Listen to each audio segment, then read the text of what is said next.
You know, and it didn't help because during Tony's freestyle, you could tell he's going at you. The stuff that he's saying in the freestyle. Oh no, everything points to me. Everything points to me. That was definitely a ploy to try to, you know what I'm saying, discredit me, to try to, you know, put me out there, punk me. They all know we're talking about me. That's something. That's the image you know you was part of.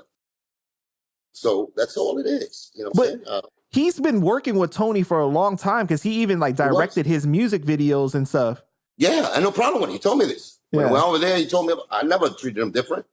I never treated him different on the fact that, you know, you working with Tony. I was like, yeah, that's your business, my brother. But, you know, this is a whole different, it's a different level because he's working for, you know, a Sirius Radio and he got so it's business. You know what I'm saying? Not that I didn't avoid those topics. He did. He conducted the interview.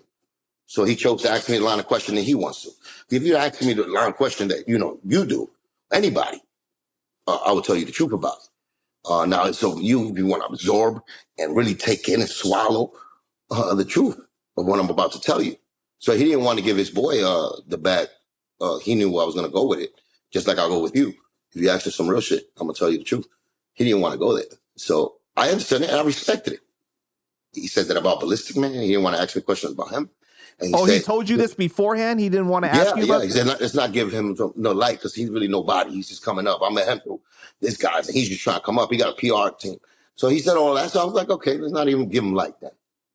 And then he said that Tony, he even said, I think, that he stood on, I work with Tony, man, and this and that. So he didn't truly try to say that Tony was at fault for it. But, you know, Tony just in a situation where he got to follow Fat Joe. And since I got a problem with Fat Joe, you know what I'm saying? Obviously, he's going to have problems with it. But he wouldn't make it a big thing. I didn't want to make it a big thing about Tony. Because I respected the fact that, that's your boy. You still believe him. I don't want to shit on Tony like I do on other platforms and really say what I want to say, which is the truth. So you don't want to air that, but yet you want to go with him now and air, like, discredit me.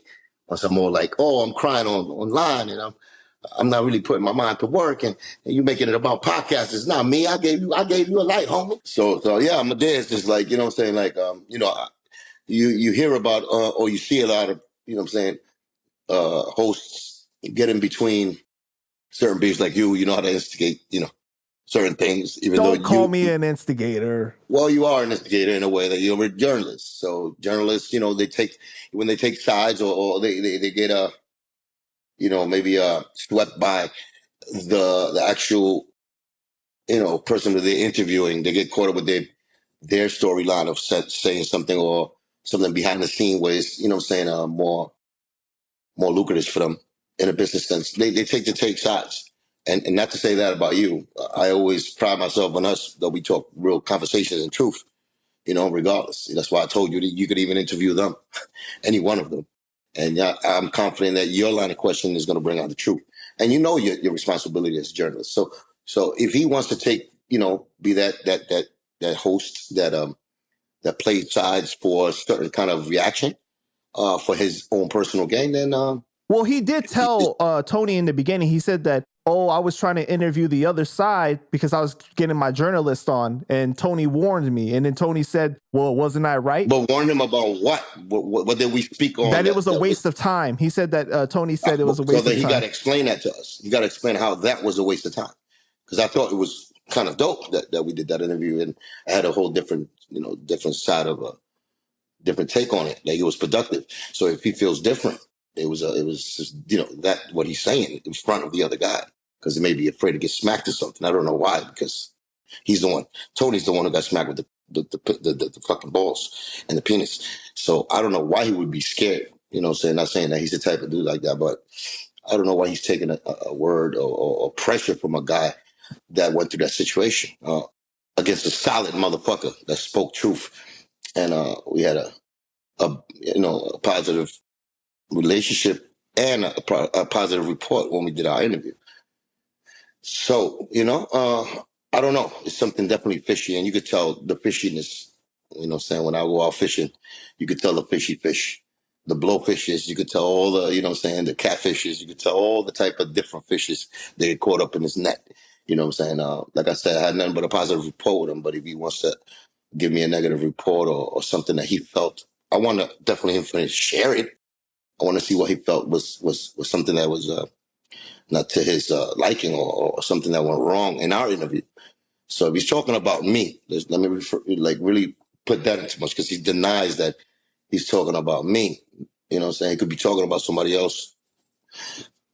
I mean, that mask only lives up to it when it's challenged. So if he's talking about me, I dare him to say what was wrong with our interview.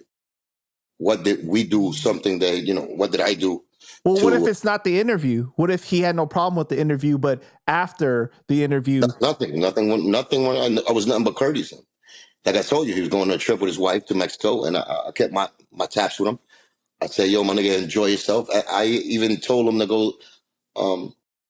I went to Mexico myself, so I was like, yo, when you go there, man, go to I forgot the name of the place. It's like a zoo, wildlife thing in Cancun. Mexico. We were going to Cancun, and I told him, yo, man, go to exit something something. I forgot the name of it, but it's like a zoo in a natural, beautiful place out of Mexico that I went to with my family, where they show you the history of Mexico, and everything. It was a dope experience for me, that I went with my, wife at the time, and my baby. So I gave him that recommendation to go check that out, man. It would be dope. So, and then after that, I sent him some music, some those new stuff I was going, just in case he wasn't up to what I was doing. So I sent him some audio, so he could, expect some dope music from me. And he was courteous. Everything was dope. So I don't know what could be that, that somebody told him something. I don't know why he got my number. He got my number, so he could always check up on me. Like, he could always ask me, yo, did you say that? Niggas in the middle, they always throw some extra gas or some bullshit up in the middle. He had my number, and he still has my number, where he could communicate with me and be like, yo, Q, did you say this, or did this happen? I have no risk about that. Niggas want to check their sources. But I don't know. My belief is definitely he got bought off by them. He definitely took their side. I don't know why they told him, what lie they told him for him to believe. I don't believe in victims. So he made that choice knowing that he has the number, he has a way to get to me to find out the truth. So he chose on his own to side with somebody like that got smacked in his face with a cock. Well, maybe he didn't like that. He didn't like you going in on Tony. He was cool with Tony. Yeah, before. but he could have said that, if you're a real one, he could have said that to me right there. And we could have talked about it.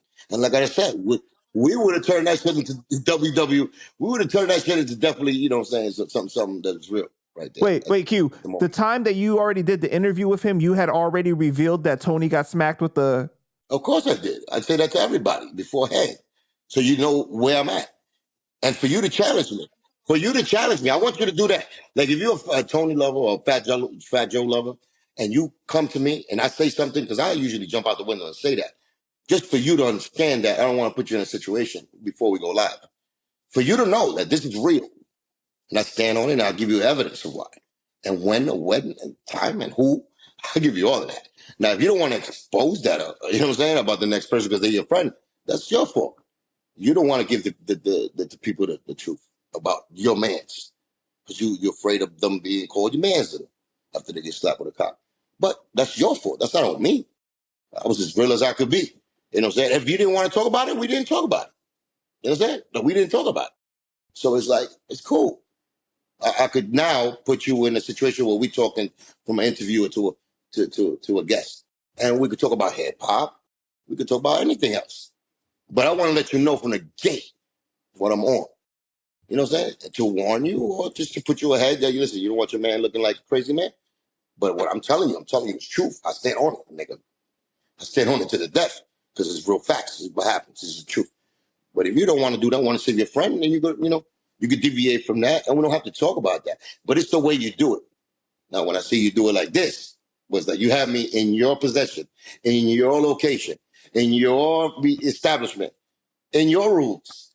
And we did what we did, and I thought it was productive, but somehow you feel like something was wrong with that. Now, because you got the other side on your fucking podcast, maybe you sucking up to them. Maybe you want some business with them. Maybe they promised you something. Maybe you want to get slapped with some cops. Don't know why. But all I know is that I presented myself with respect, love, and admiration for the hip hop culture. And again, and you want to know my story? I told you my story with no lies. And that's the courteous I could give things. You know what I'm saying? After that, anything you do after that, you if you go out of bounds and you do extra stuff for the next person that I talked to you about, then that's you. You a baloney smoker to me. That's it. And whatever it is, whatever how you want to take it. Just like he told me, whatever it is. Because there's no way in the world, in my mind, that you live where you could beat me in anything. And that's to anybody, not just to him. Anybody. When you go against what I'm saying, and I know my truth is my truth. I don't need to, I take it a little more, mature. Well, I understand the game, but it's not for me to understand the game and give you a free pass after that because I see what you've done. Unless you rectify, there's always room to rectify. There's always room to say the truth. There's always room to not apologize, but if you feel that way as an honorable man, because you directed certain things towards me, apologizing will be taken, very understandable, and it will be displayed by my actions towards you, towards the future. But if you don't, and you think this is a game, and you will play these kind of games with me, then you got a problem. And that's not a threat. That's just who I am. And you could go through my past and my history and see what I'm about, how I conduct myself. That's all.